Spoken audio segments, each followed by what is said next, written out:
교리를 같이 좀 공부했으면 좋겠다.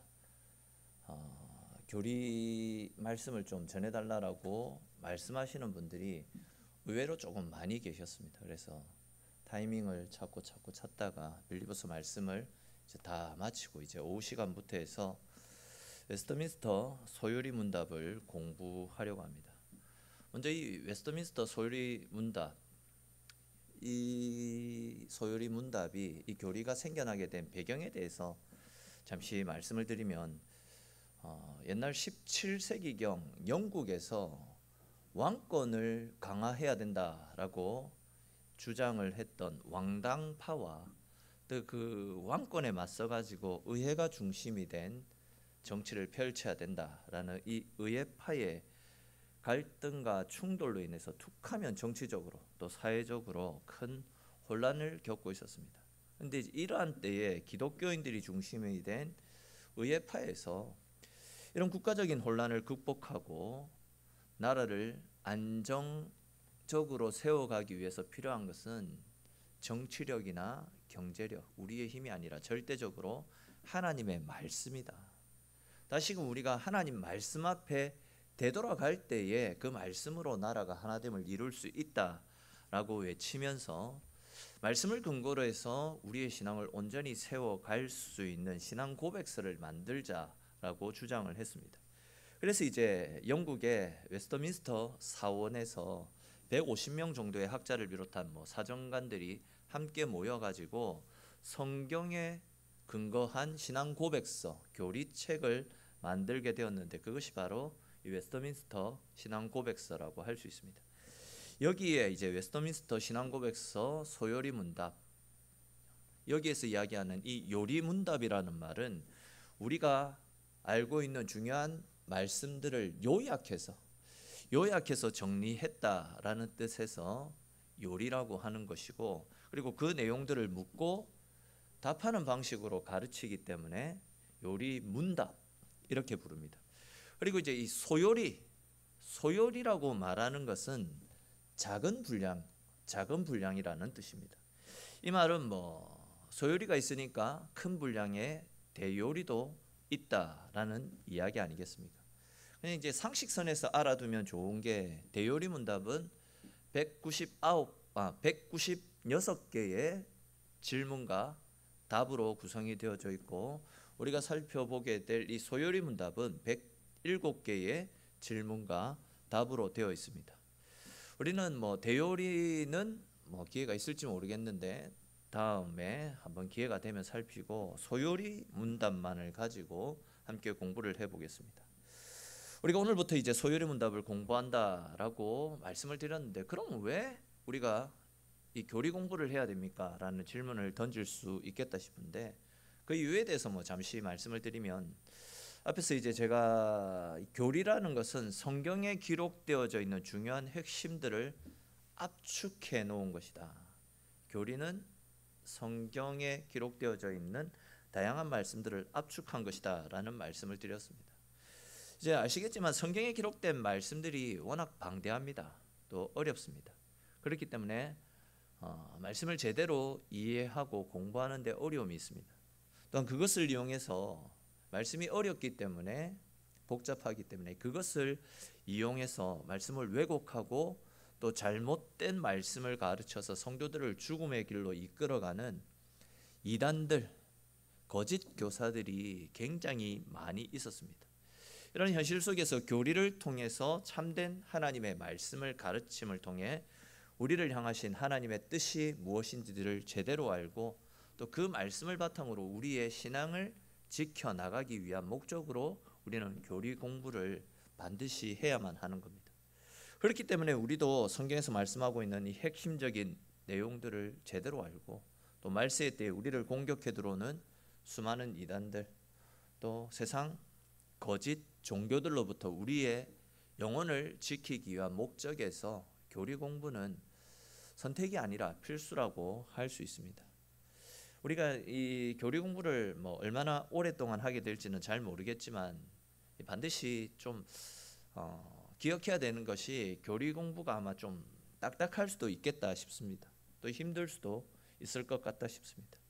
근데 이제 교리를 자세히 우리가 공부하다 보면 말씀을 더욱더 깊이 알아가는 그런 계기가 마련될 수 있을 것이고, 또 우리가 무엇을 믿어야 되고, 또 우리 그리스도인들의 정체성이 무엇인지 보다 분명하게 알 수 있을 겁니다. 조금 다르게 표현해서 성경에 관한 다양한 지식들이 여기저기에 흩어져 있을 겁니다. 이 책은 여기, 저 책은 여기. 근데 교리 공부는 여기저기 흩어져 있는 성경책들을 책꽂이에 가지런히 꽂아가는 과정이다라고 생각하시면서 우리가 공부를 같이 하면 좋겠다 싶습니다. 오늘부터 해서 이제 시작되어지는 교리 공부가 우리 모두에게 영적으로나 신앙적으로 큰 유익을 가져다 주었으면 하는 그런 바람으로 본격적으로 이제 교리 공부를 한번 시작해 보도록 하겠습니다. 오늘은 처음 시간이고 또 오리엔테이션 개념도 있기 때문에 소요리 문답의 첫 번째 질문인 사람의 제일 되는 목적이 무엇입니까? 라는 이 주제를 가지고 함께 공부해 보도록 하겠습니다. 그러면 우리 앞에 화면 보면서 제가 질문을 읽으면 여러분들은 그 답을 해 주시면 되겠습니다. 사람의 제일 되는 목적은 무엇입니까?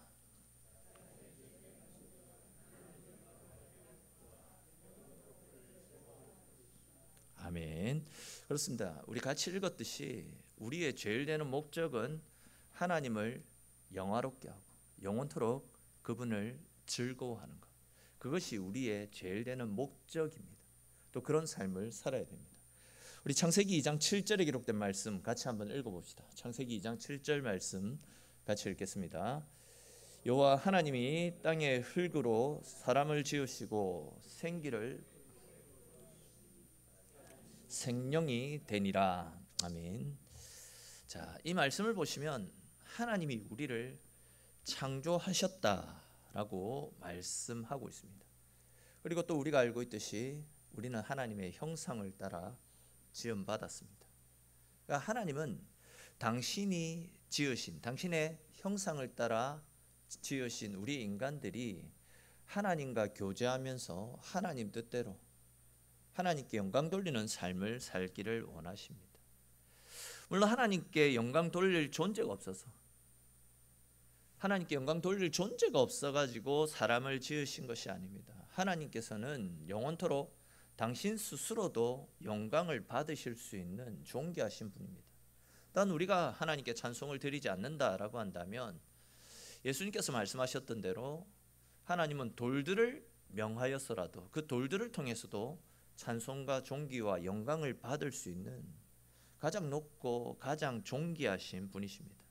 근데 하나님은 당신이 창조하셨던 모든 피조물들 중에서도 오직 우리 인간에게만 하나님을 영화롭게 하고 영원토록 그 이름을 즐거워하라라는 명령을 주셨습니다. 우리들만이 하나님의 형상대로, 즉 하나님과 교제할 수 있는 존재로 지음받은 유일한 피조물이기 때문에 그 유일한 피조물인 우리들이 영원토록 하나님께 찬송을 돌려드리고 그 이름을 높이는 삶을 살게 하시려고 우리를 지으셨다라는 겁니다. 그러니까 우리가 하나님께 찬송드리고 하나님께 영광 돌려드리는 삶을 살 수 있는 것은 우리 인간에게만 허락되어진 엄청난 축복이고 엄청난 은혜다라고 말씀을 드릴 수 있습니다. 그러니까 이 말씀을 오늘날의 개념으로 말씀을 드리면 하나님은 우리가 하나님께 예배 드리기를 원하고 계시고 우리의 예배를 받으시기 위해서 우리를 창조하셨다라는 말씀입니다. 우리는 하나님께서 우리를 창조하신 그분의 목적에 따라서 예배를 통해서 수시로 하나님께 찬송을 올려드리고 수시로 그분의 이름을 높여드리는 그런 삶을 살 수 있어야 되는 겁니다. 근데 여러분 우리는 우리가 드리는 예배 앞에서 정말 우리가 하나님을 영화롭게 하고 그 이름을 기뻐하고 즐거워하는 하나님께서 기뻐 받으시는 예배를 드리고 있는지 아니면 내가 드리는 예배에 대해서 내가 주인이 되어서 나의 기쁨과 내 만족, 내 유익을 위해서 예배 드리고 있지는 않는지 내가 드리는 예배에 대해서 철저하게 한번 돌아보고 점검해 볼 필요가 있겠다 싶습니다. 이건 누구를 비난하기 위해서 드리는 말씀이 아니고요. 지금 이제 대형 교회 같은 경우에는 주일에 7부, 8부까지 예배를 드리는 교회들이 많이 있다라고 합니다. 그러면 이제 예배가 뭐 7번, 8번 쭉 진행되어지다 보니까 성도들은 각자의 사정에 따라서 나에게 맞는 시간, 그 시간을 골라서 내 필요에 따라서 예배를 드리는 경우들이 너무 많이 있습니다. 그러니까 내 편의에 맞춰서 예배를 드린다라는 거죠. 예배의 초점이 나에게 맞춰져 있습니다. 즉, 내 편의에 따라서 예배가 드려지고 있는 경우들이 많이 있다라는 거죠. 혹 지금 나는 나를 위한 예배, 나의 기쁨, 내 만족을 위한 예배를 드리고 있지는 않는지 내 예배 생활을 우리는 철저하게 점검할 수 있어야 됩니다. 다시 말해서 예배를 받으시는 하나님은 온데간데 없이 내가 잘 되기 위한 목적을 가지고 예배를 드린다라는 거죠. 귀복신앙, 예배 잘 드리면 하나님 복 주시겠지. 복 받기 위해서 예배를 드리고 있는 사람들이 많이 있습니다. 여러분, 예배가 무엇입니까? 예배, 우리를 구원해 주신 하나님의 은혜에 감사함으로 내 마음을 드리고 내 정성을 들여 하나님을 높여 드리는 거, 예배잖아요. 근데 안타깝게도 많은 분들이 하나님을 만나고 내가 가진 죄의 문제를 해결받고 주님 주시는 은혜로 내 삶이 새로워지는 거, 이런 부분에 있어서는 크게 신경 쓰지 못한 채 그냥 뭐 자리만 채우다가 돌아가는 경우들이 너무 많이 있습니다. 하나님이 말씀으로 내게 찾아오시죠. 예배는 하나님의 임재를 누리는 것이고 하나님께서 말씀으로 우리에게 다가오시는 건데, 하나님이 우리에게 다가오시는 것 자체가, 우리를 만나 주시는 것 자체가 엄청난 축복이고 은혜인데, 내가 그 예배를 통해서 내가 감동을 받았느냐, 내가 은혜를 받았느냐, 그것이 예배의 승패로 결정되어지는 경우들이 너무 많이 있다라는 거죠. 예배 자체가 은혜다라는 겁니다. 하나님께서 죄인된 우리에게 말씀을 통해서 찾아오시는 거, 하나님을 만날 수 있는 그 예배 자리 자체에 참석하는 거, 그게 축복이고 은혜인데, 우리는 예배 가운데 찾아오시는 하나님보다도 내가 그 예배에서 무엇을 했느냐, 내가 그 예배에서 무엇을 누렸느냐, 이것에 더 많은 초점을 맞춘 채 드리는 예배가 많이 있다라는 겁니다. 그러다 보니까 뭐 어떨 때는 예배 봉사 때문에 예배를 제대로 드리지 못하는 경우가 너무 많이 있습니다. 안내를 한다고 예배 시간에 늦게 들어온다거나, 헌금위원은 또 뭐 헌금 수전에 신경을 쓴다고 온전한 예배를 드리지 못하는 경우가 많이 있습니다. 제가 몇 번 말씀드렸죠. 기도 담당자들, 기도하고 난 뒤에 말을 더듬었거나 아니면 실수한 부분을 생각하거나 아니면 자기가 드렸던 기도에 대해서 묵상한다고 정작 예배에 대해서는 집중하지 못하는 경우들이 너무 많이 있습니다. 찬양팀, 성가대도 마찬가지입니다. 제가 이번 주에 어떤 분하고 같이 이야기를 하던 중에 그런 이야기들을 하시더라고요. 내가 중심이 되지는 않을까, 또 내가 이 예배 가운데 하나님의 임재보다도 내 실수와 내 어떤 부분에 초점은 맞춰지지 않을까, 그것에 고민하는 경우들이 많이 있습니다. 또 뭐 성가대나 또 찬양팀 실수하면 그것 때문에 민망하고 부끄러워가지고 집중하지 못하고, 그런 이야기들도 최근에 들리더라고요. 다시 말해서 우리가 내 마음과 정성을 드림을 통해 하나님께 영광을 돌려드리는 것, 그것이 예배입니다. 오전 예배 때도 말씀드렸듯이 하나님은 우리의 죄와 우리의 허물, 우리의 실수까지도 사랑해 주시고 감싸 주시는데, 진짜 그 실수보다도 더 크신 것이 하나님의 사랑인데, 찬양 중에 틀리면 어떻고 예배 중에 또 뭐 실수하면 어떻습니까? 우리의 마음이 중요하다라는 겁니다. 실수한 그것 때문에 하나님 찾는 일, 하나님께 나아가는 일은 뒷전으로 밀려 있고, 그런 예배는 온전한 예배라고 할 수 없는 것입니다. 많은 사람들이 내가 중심이 된 그런 예배를 드리고 있죠. 그러니까 내가 기뻐야지 예배의 은혜 받습니다. 찬양도 내가 아는 찬양, 내가 좋아하는 찬양 불러야지 은혜가 된다라고 합니다. 내가 중심이 되잖아요. 찬양은 우리를 구원해 주신 하나님께 그 이름을 높여드리는 것이 찬양입니다. 내 기분에 상관없이 나를 구원해 주신 하나님의 사랑에 감사하는 것, 그 이름을 올려드리는 것, 그것이 온전한 예배자의 모습이다라는 겁니다. 내가 주체가 되면 안 되고 예배 가운데 계신 하나님이 주체가 되어져야 된다라는 겁니다. 이런 모습은 뭐 예배 생활뿐만 아니라 우리 일상생활 가운데서도 다분히 나타나고 있습니다. 많은 사람들이 날마다 자신의 영광을 쫓아서 살아갑니다. 여러분, 꼭 뭐 머리에 왕관을 쓰고 살아가야지만 자기 영광을 위해서 살아가는 것이 아닙니다. 내가 원하는 길, 내가 원하는 삶, 내가 원하는 꿈과 내가 원하는 계획들을 가지고 하나님으로부터 점점 더 멀어지는 나의 삶이 결국은 내 자신의 영광과 내 자신의 기쁨을 쫓아 살아가는 그런 모습이다라고 할 수 있습니다. 예를 들어서 뭐 취업을 위해 좋은 스펙을 쌓아야지, 경력들을 쌓아 나가야지, 이력을 만들어야지, 세상에서 성공하고 출세해야지, 일단 뭐 많은 돈을 벌어야지, 이런 부분들 말씀드렸듯이 물론 잘못된 것이 절대 아닙니다. 돈도 많이 있으면 좋고 세상에서 잘 나가면 좋고 앞서가면 좋은 겁니다.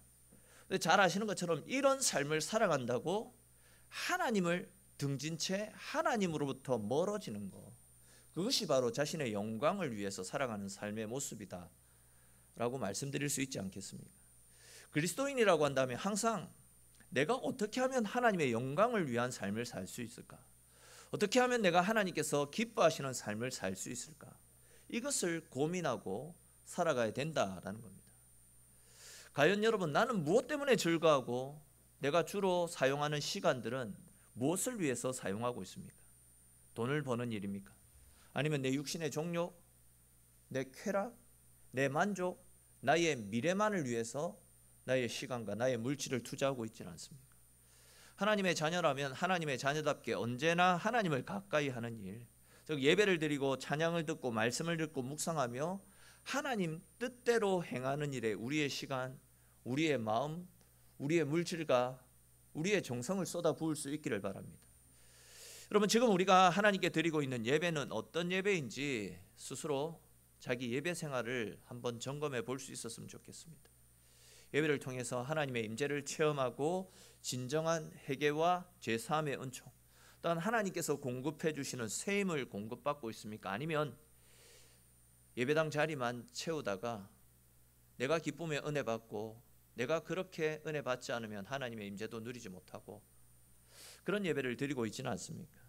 또한 하나님과의 만남은 온데간데 없이 그냥 교회의 일, 봉사 거기에만 치여서 돌아가는 그런 아무 의미 없는 예배 생활을 하고 있지는 않습니까?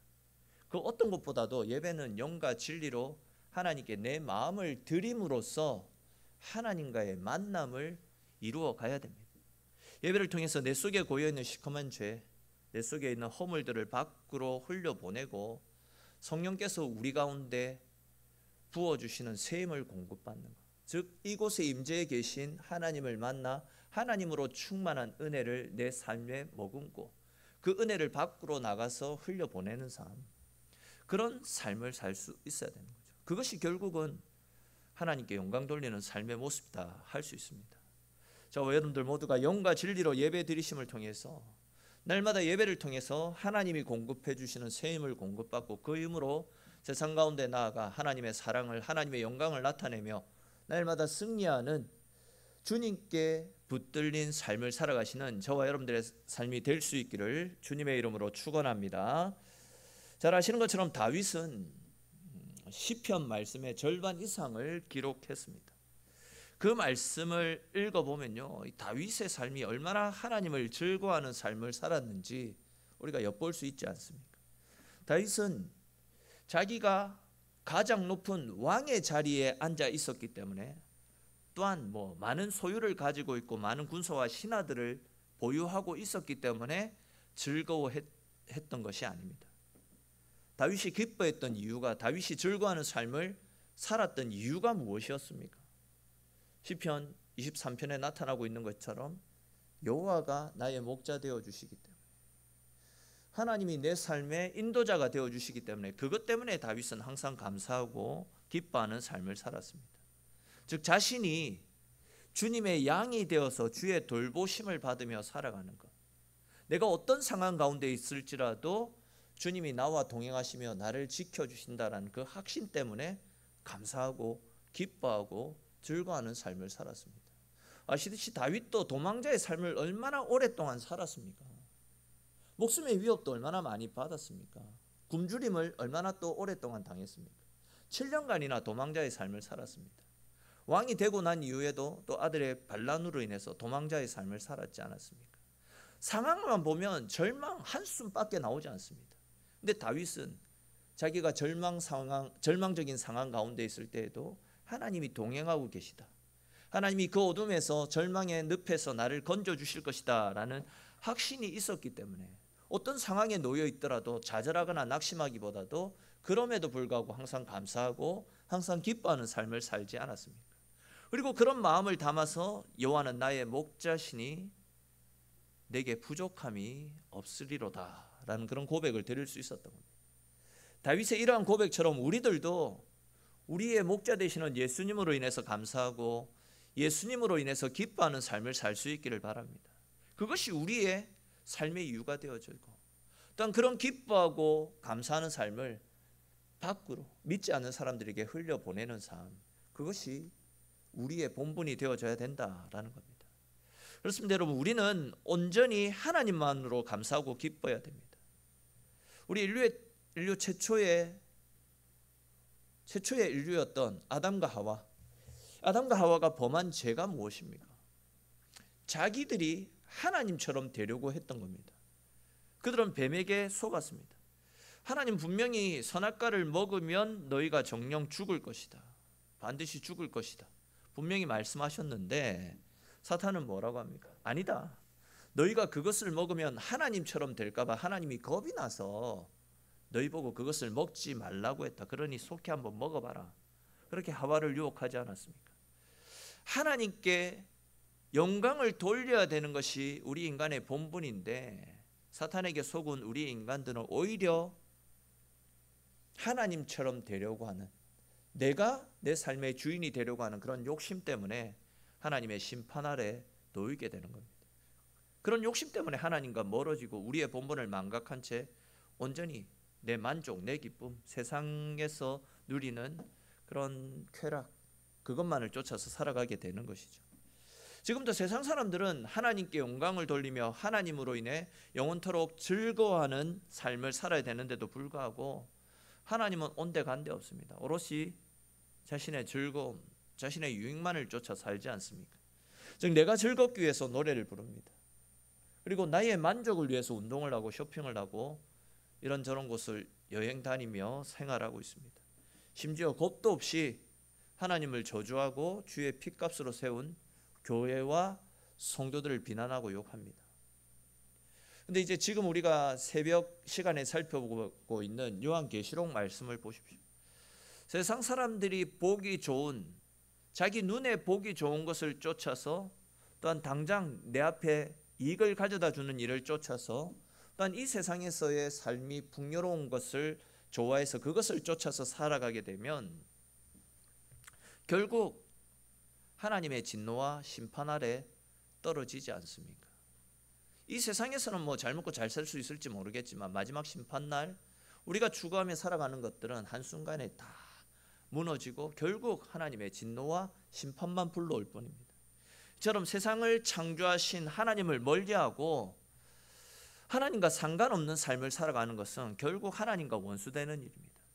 그렇게 하나님과 원수로 지내다가 영원한 멸망, 영원한 지옥불로 떨어지게 되는 겁니다.